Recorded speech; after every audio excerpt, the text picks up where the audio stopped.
I called dispatch. Search the entire property. Make me check my laptop to see if any recent search history isn't my own. And check the fridge to see if food is missing. All valuables are accounted for. I know this isn't my feces, and no one in my family would use the toilet and not flush. I know someone has been...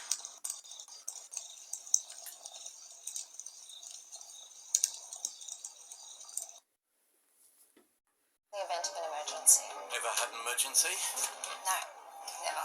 Are your contact lenses causing discomfort? Switch to Total One. Fuck off.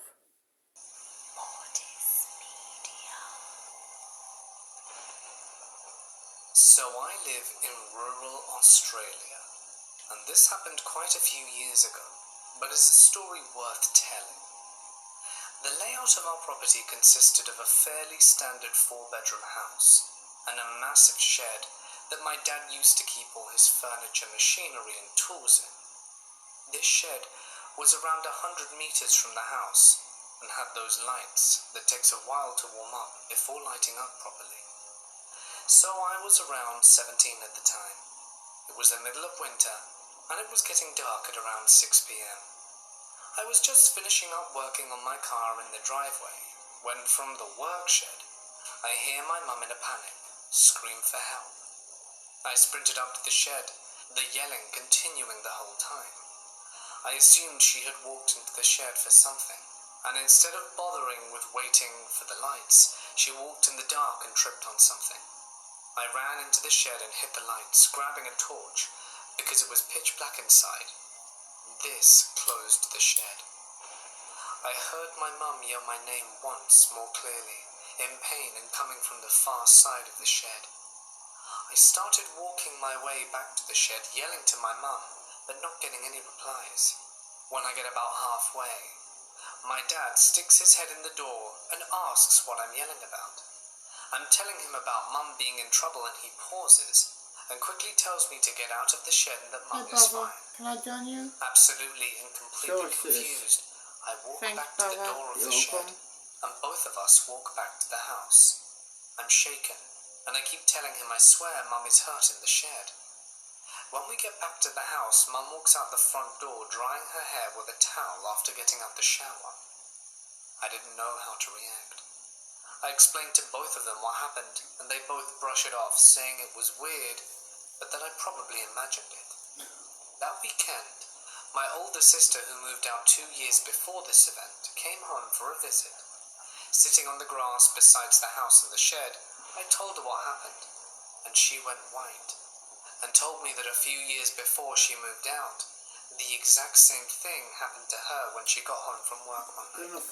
Except Mum called my sister's phone when she was in the shed, wanting to know what she wanted for dinner. By the way, I'm pregnant. My sister never told a soul about her experience, Good girl. only refused to ever go into the shed again. We both wondered what we would have found if we'd have gone to the back where the voice came from. Tell the cameras how old you are and what's your name. I'm from a very small, My name is very Melissa, rural town and I with just around turned 200 people, 10 years old. 25 miles from the nearest bigger town. Somehow, we have an elementary school, and when I was going there, it was Where the fuck at? The entire time I went to school there, Our I felt parents' as if I house. were being watched. Going to the high school in the next town Actually, my house was solidified what that our something parents was off bought about me. that building. Cool. As the feeling went away entirely. Let's pause it. Let's go to your household. Done, baby.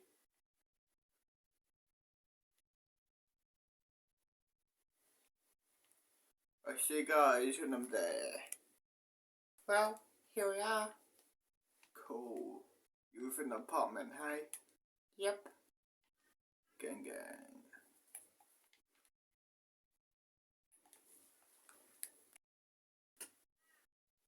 Press the button. So, which apartment do you live in? This one over here. Cool.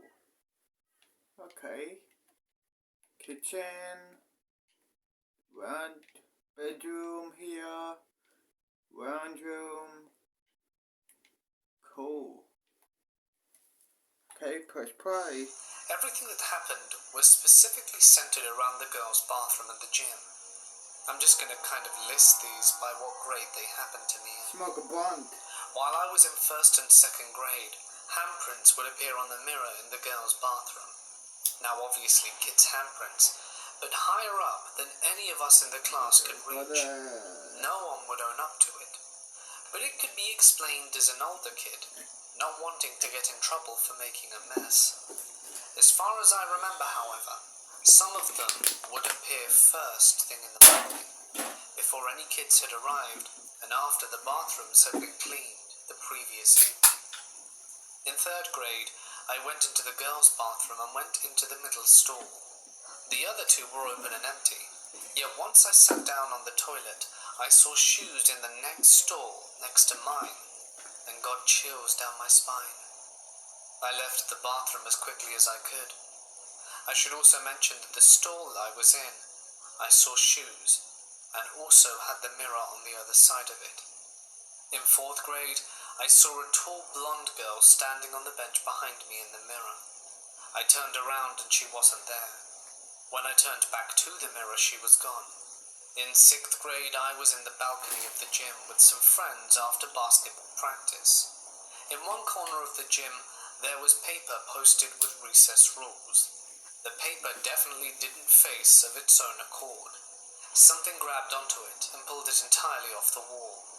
I remember the room going cold, and we pretty much booked it out of there and went our separate ways. In 7th grade, I got my first cell phone. The computer lab is separate from the school, and its porch was a common hangout spot for kids in town after school and during the summer.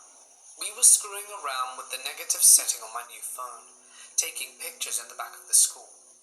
The back door is right next to the entrance to the previously mentioned corner of the gym. The doors have windows in the top half, and in one of the pictures there was an obvious head in the corner of the windows. In the pictures taken before and after, there was nothing there. Not sure if it had anything to do with the negative setting, but I'm not sure we would have noticed it without it. No one was in the building. It was probably around July, but I broke that phone beyond retrieving them. In 8th grade, I finally asked my mum if she thought the school could be haunted, as she is not from around here. She suggested that I ask my aunt, who has lived here all her life. I asked my aunt straight up if she thought the school was haunted, and immediately said, "Well, you know your cousin died in there, right?" I told her I'd heard a story of a girl who collapsed and died during PE a long time ago. In the corner of the gym, there were a few weird things that happened. My aunt told me that was my cousin Lisa. She was 11 when she died of a heart condition no one was aware of. My aunt was 17 at the time, and I described the girl I saw in the bathroom years before. Tall, with shoulder-length, thick, straight hair. According to my aunt, that described her almost perfectly. It explained, at least to me, why I had seen these things throughout the years, and only ever in the girls' bathroom and the gym. Why I had felt like I was being watched, but never in a malevolent way. Why I felt an immense sense of relief upon going to high school, because I didn't have to look over my shoulder all the time and fear I would see something that wasn't meant to be there. It gave me some closure, some explanation, and made me less fearful of the school. From the I still get a chill down my spine when I go in though. I live in Eastern Europe, more exactly in Romania. You may have heard about those gypsy witches that live in my country. Most of them are just pretending to be something they're not. This, however, is the story of a real witch. My grandmother used to live in the same village with a witch. I don't know if the witch was a gypsy or Romanian, but it doesn't really matter. She lived for so many years that no one knew her age. This woman claimed to be a witch, and she had also claimed that she had this demon who served her. She used to talk about the way she sold her soul one night, and the forest while performing a ritual. In return, she gained powers and the help of a demon. She said that she couldn't die until she convinced someone to take full charge and responsibility of her duty as a witch and sell his or her soul to the darkness as well. She, I believe, had 3 daughters, but people said that their mother's behavior scared them away. They moved to Bucharest and never returned to the village. Now, you will say that she was most likely a crazy old woman, but no.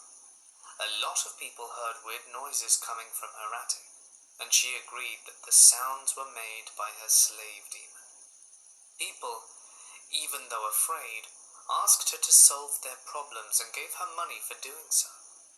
No one ever complained about her work. No one. Everything was put in place no matter how difficult the task was.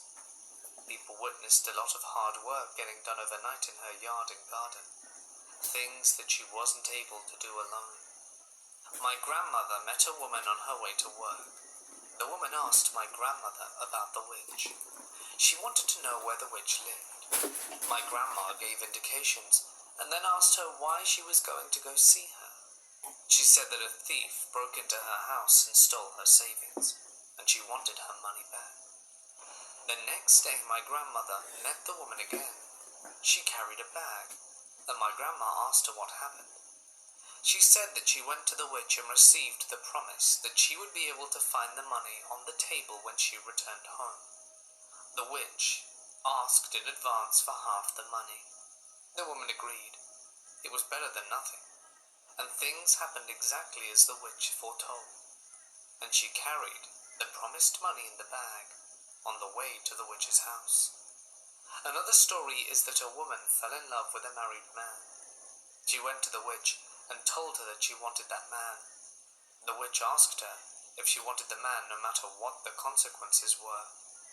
She said yes, and in less than a month, his wife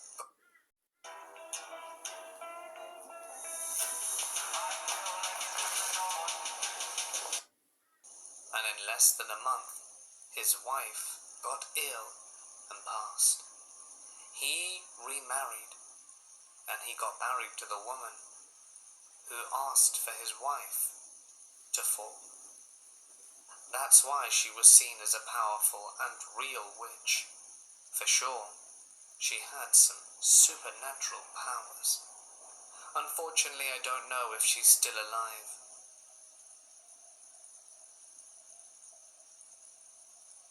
I have played World of Warcraft since its release, and up until 2 years ago when my first daughter was born.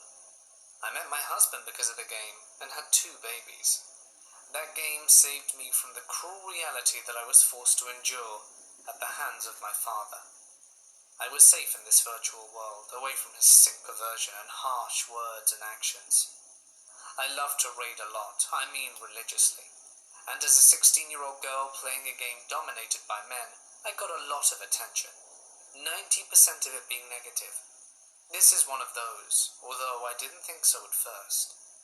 My guild and I were raiding, and our main tank was sick, so we were low for a body for Nax. We found a new tanker from a sister guild and began our raid night. I was a healer and was assigned to said new tank.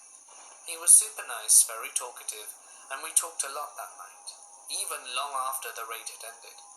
We even went so far as to exchange MySpace and email. His name in-game was Razor, so that's what I always called him. My name in-game was Chastity, so that's what he called me. We didn't use real names, and I'm so very glad that never happened. We spoke for ages, and I was thrilled to discover he lived not 25 minutes away. Now, seeing as how I was a 16-year-old girl, I posted way too much information on MySpace.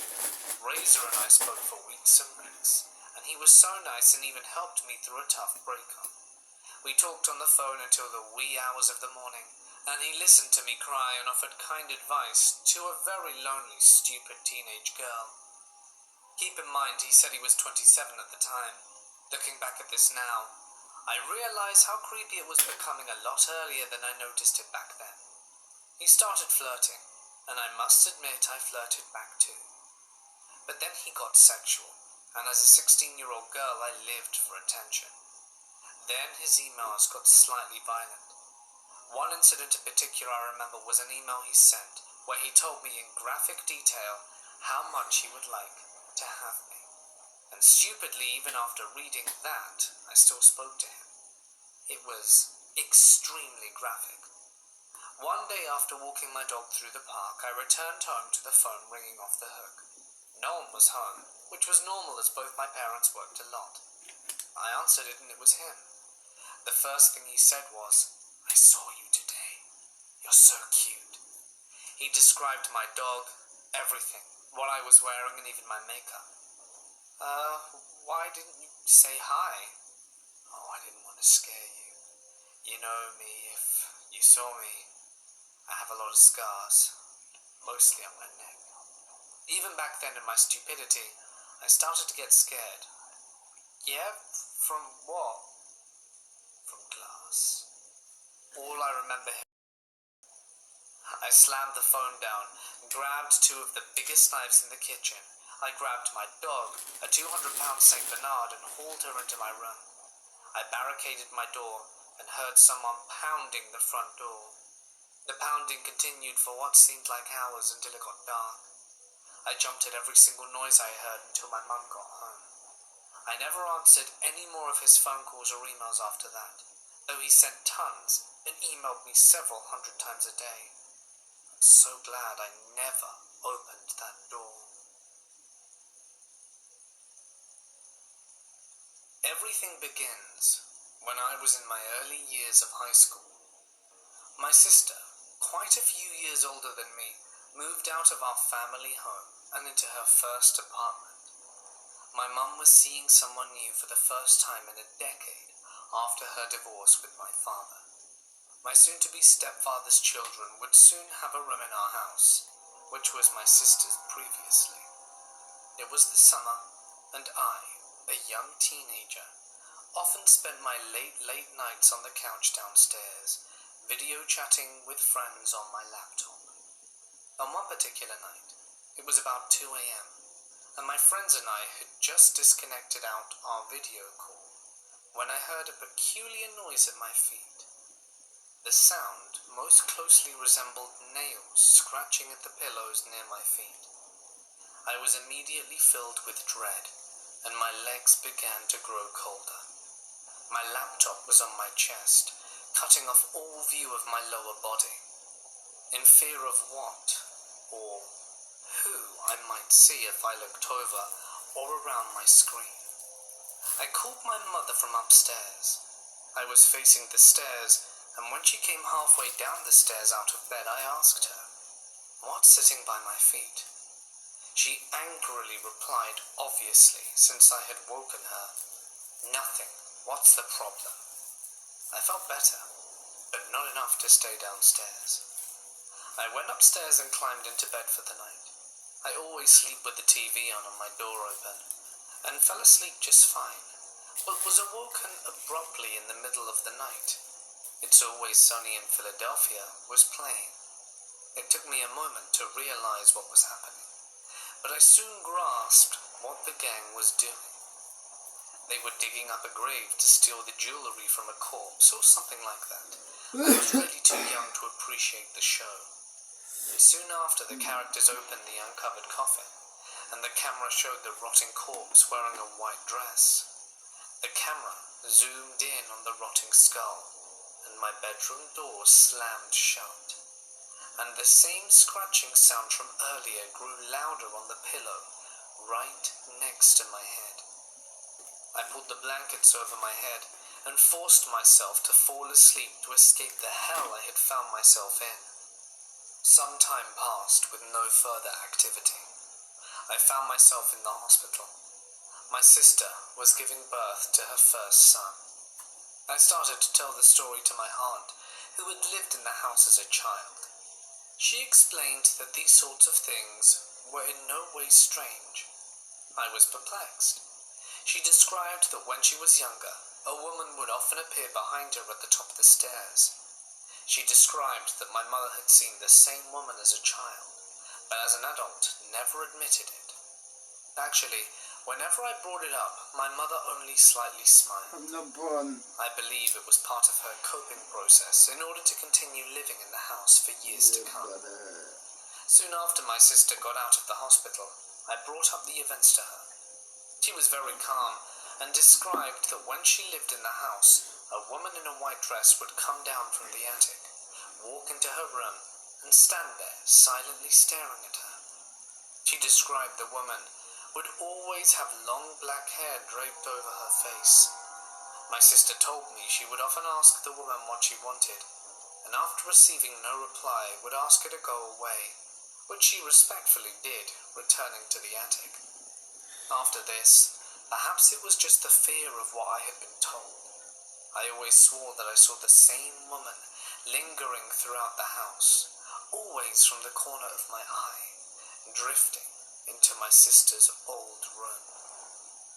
Late in the summer, there was a night when my family, which was now me, my mum, and my soon-to-be stepdad, were gathered around downstairs in the living room. My mum asked if I could go up and close my sister's old bedroom door, which was located at the end of the short hallway, so that the heat didn't draft into her vacant room, but rather into the two occupied bedrooms. When I approached the dark room, I reached my hand normally towards the knob, but as my hand touched the brass handle, things changed. The door flew shut in my face. Immediately I thought that someone had broken into our home and was in my sister's room. I tried the knob several times, but the door was locked tight. I ran downstairs and explained what happened, and that it was probably wise that we leave the house to call the police. She didn't believe me at first and asked, laughing, that we go upstairs and inspect the door. So I grabbed my little league bat, and 3 of us went to check on the door. Each of us pulled on the knob and were unsuccessful. We heard movement from the room, and my mum and I went outside to wait in the car with the police on speed dial, as my stepdad attempted to get into the room. Eventually, when nothing terrible happened, we went back inside and approached the door once more. My mum, not believing in the ghost stories that had swirled through her home for generations, simply said, "All right." Don't skip with the assumptions you may have made about what David likes. Home for generations simply said, "All right, that's enough. Just open the door." As she reached for the knob, the door swung open before her hand could touch it. I went inside, checking under the bed, behind the door, and in the closet, but found nothing. My grandfather used to come and visit us quite often before he passed. It was quite easy since he lived in the house he had built next door. Once he had given our house to my mother. He described to me a story that, although I couldn't tell if it was just messing with me or not, he pointed to the large oak tree in the center of our backyard and said that a long time ago a man and a woman lived in the house. The husband had gone insane and killed his wife in the house before going to an oak tree that stood right beside the one in our yard and hung himself. He continued to say that they cut down the oak tree where the deed had been committed, and they left the untainted one standing. What happened next, however, was too real. He took me for a walk behind his house into the woods. A few 100 yards in was a seemingly ancient cemetery. He described that in the cemetery was where the woman was buried, while the man was cremated. In all honesty, I really didn't think about this story too much. A lot of time passed with no significant events taking place. I had only told my best friend Dan of these experiences, and one night I planned to stay over to his house. We were much older at this point, juniors in high school, I believe, considering that we were driving, still having an innate fear of the home I lived in, especially being there alone. I asked him to come with me to grab some clothes for the night. He came inside and followed me to the basement where my freshly dried shirts were and started yelling, "Come out, spirits! Come on, come out!" I explained to him Dan, the basement looks creepy, but everything bad in the house is upstairs. Please just stop. You get to leave here and not come back. I have to sleep here. He seemed to understand and didn't say anything more as we climbed the stairs, where all of my books and notebooks for the school year were presently stacked. However, when we went into my bedroom, he tried once more to get a glimpse in what I had been describing. As I knelt down to my lowest drawer to get a pair of socks, he began to taunt. As he stopped yelling, we heard a large crash down the stairs. "I told you," I said. When we peered down, we saw that all of the books had been thrown across the room. We didn't say anything to each other. We didn't try to clean up the mess. We just left. Years later, as I write this, the house has been seized by the bank in an equally complicated series of events. I live about 20 minutes from the old house as it sits, rotting. Sometimes I drive there and just sit in the driveway, staring into the upstairs window of my sister's old bedroom, wondering if there's a woman with dark hair staring back. Never once in my life did I go into the attic. The closest I ever came was when one day my sister and her now 2 boys were visiting. Her younger son and I were upstairs playing with trucks when suddenly he ran into the bathroom. The bathroom was where the steps to the attic were, which my mum had blocked off with several layers of plastic for whatever reason. I was terrified. He had run forwards, what I considered to be into the lion's den. I approached the doorway that went to the stairs, which went to the attic. I peeked in and could barely make out the child in the darkness. He was at the top of the stairs looking at the plastic, taking in his newly forming broken English to someone, something, that had called him to the stairway that he didn't know existed. In a rush of courage, I sprinted up the stairs, scooped him up, and shut the door behind me for the last time, before we moved out. This experience has bothered me for many years because I honestly don't know what to make of it. It has become one of those stories I tell around campfires, but this actually happened, and it still freaks me out when I think of it too much. I grew up on the east coast of Australia, and my family lived on a small country town on the edge of the rainforest. When I was 14, we rented a nice house on a few acres up a steep hill that ended in a cul-de-sac. The house was relatively nice, and sometimes I would go exploring the fire trails in the national forest behind us. I never found or saw anything weird. I don't even remember seeing any animals there either for some reason. Anyway, there was a deep, heavily forested gully with a small creek on the north side of the house that I never explored. Because one night, when I was home by myself, I heard something really weird. It sounded like screaming, but it was a decent distance from our house, and it echoed through the gully.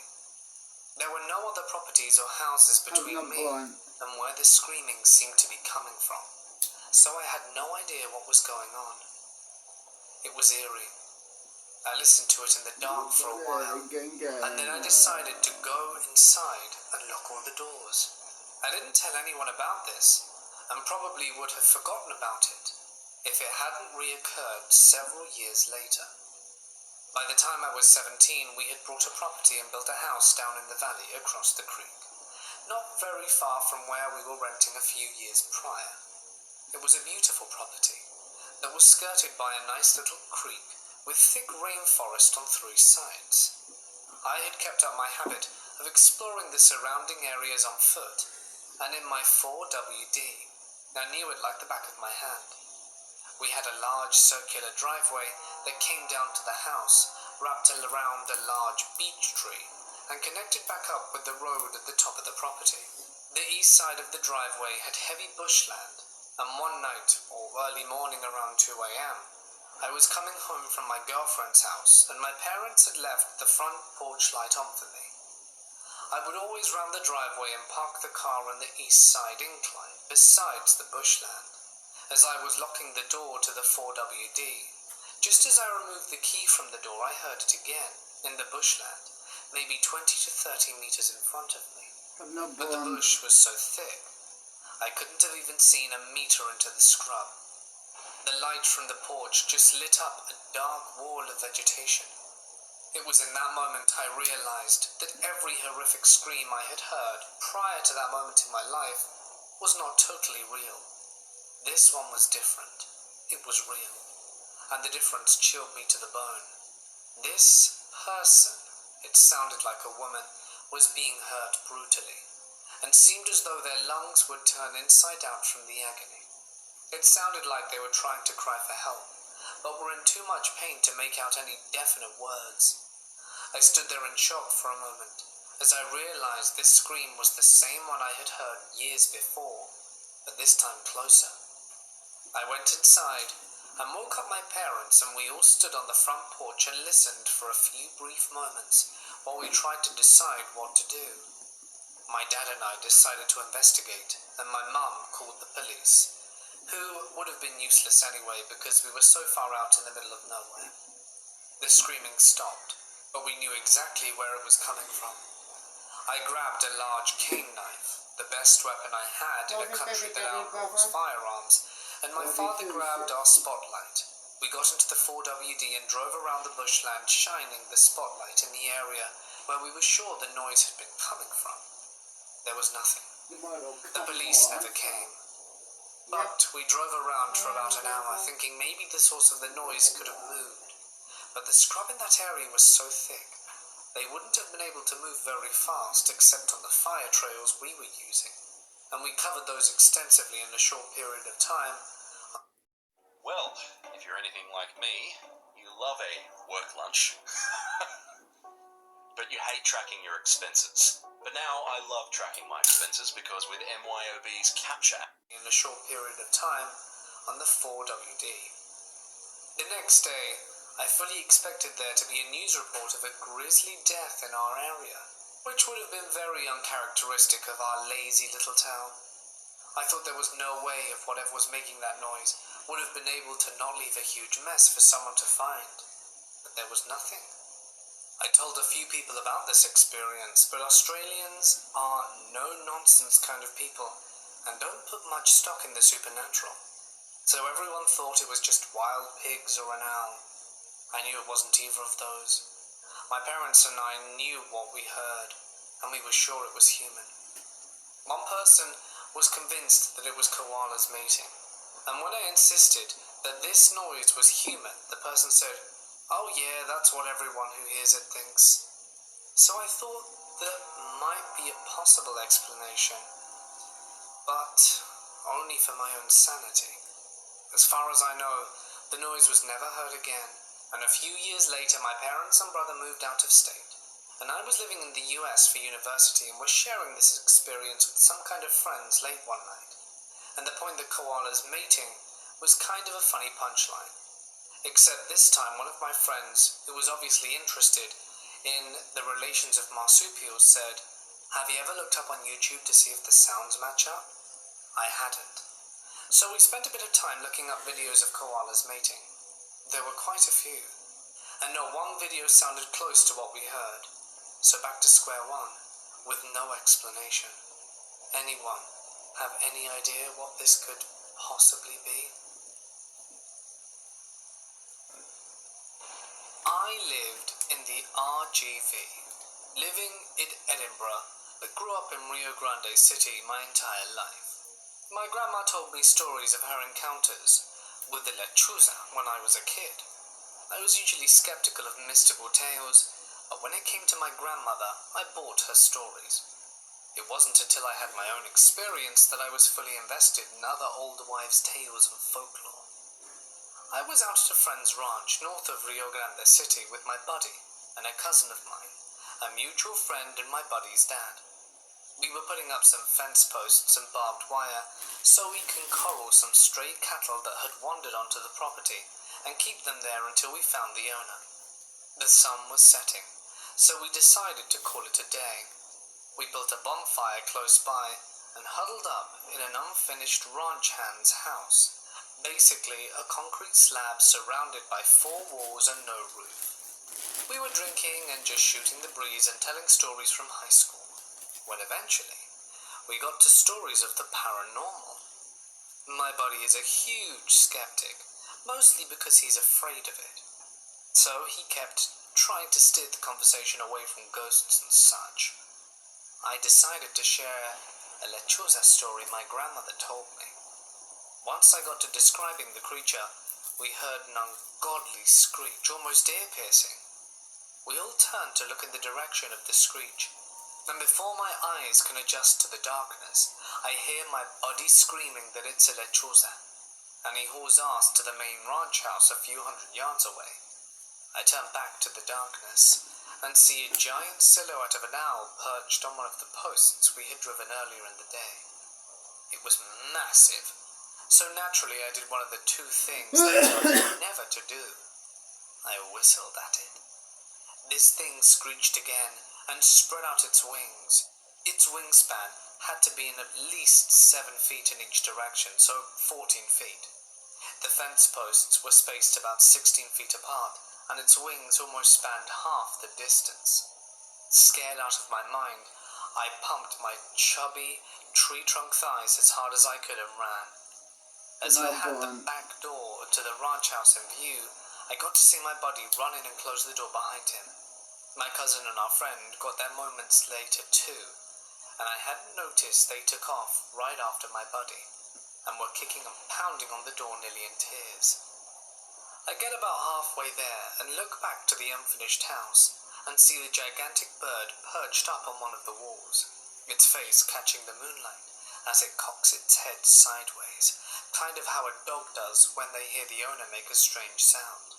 In the mere moment of its face being lit up, I swear I was able to make out human-like features with a bonfire lighting up the area behind it. I finally reached the ranch house and my buddy's dad opens the door and we're almost in tears. I rush in, close the door behind me, and my buddy's dad demands to know what's going on. Trying to catch my breath, I tell him with the others adding their points of view as well. We all look out the back door to see if it's still there, and just try to convince ourselves that we saw a regular owl, and my buddy's dad called us some rude names between chuckles. We scanned the horizon, and I'm armed with a baseball bat I found at the back door, my buddy with his firearm, and there's no bird. We got back with flashlights, me, my bat, my cousin, and a few weapons. We got back with our equipment, and our friend stayed back at the ranch house. He was done for the night. We get back to the bonfire to snuff it out. Smokey the Bear was always kind of an influence on me, and we investigate the surrounding area. My buddy's dad breaks off from the group to check out the fence post to make sure they're undisturbed, while we just hang back to think what happened. After a bit, we go join my buddy's dad and find him standing in front of the post we had originally seen the lechuza perched on. We never told him which one specifically, so I was kind of surprised to see him at the one. And then we saw the claw marks. It was Friday night. My weekend had just begun. I was on Xbox Live and playing Overwatch and eating now cold pizza, like lots of my friends were. I was kicking considerable arse more than I usually would at this game, and was on fire. For non-Overwatch players, that basically means you're doing really good. At around 2 AM, I decided to step up my game and go into competitive mode. I got into a match at King's Row, and I was playing Pharaoh on defense. I got a 15-player kill streak, but noticed 5 of these kills were on the same guy, a Bastion. I remember his username. The match goes on for another minute, and then I get an invite to a party. The gamer tag was the same as the Bastion I had killed for the 6th time. I wasn't in a party, since all my friends had called it a night, except for me at that point. I decide that whatever he wanted to say could be interesting, so I added him. Now I usually expect some kids a few years younger than me to be talking slack, but to my surprise it was a grown man on the other end. More to my surprise, he sounded in his 30s rather than close to my age, and he had a thick Spanish accent. Immediately, this guy starts cussing me out. I can't lie when I say I half expected this to happen when I got a party invite. Now, I have the mentality that when you're a jerk to me, I'll return the favor, and replied with the classic, "Oh, you mad, bro?" The guy doesn't acknowledge what I say. Instead, he starts raging on me and saying how he's going to do terrible things to my entire family.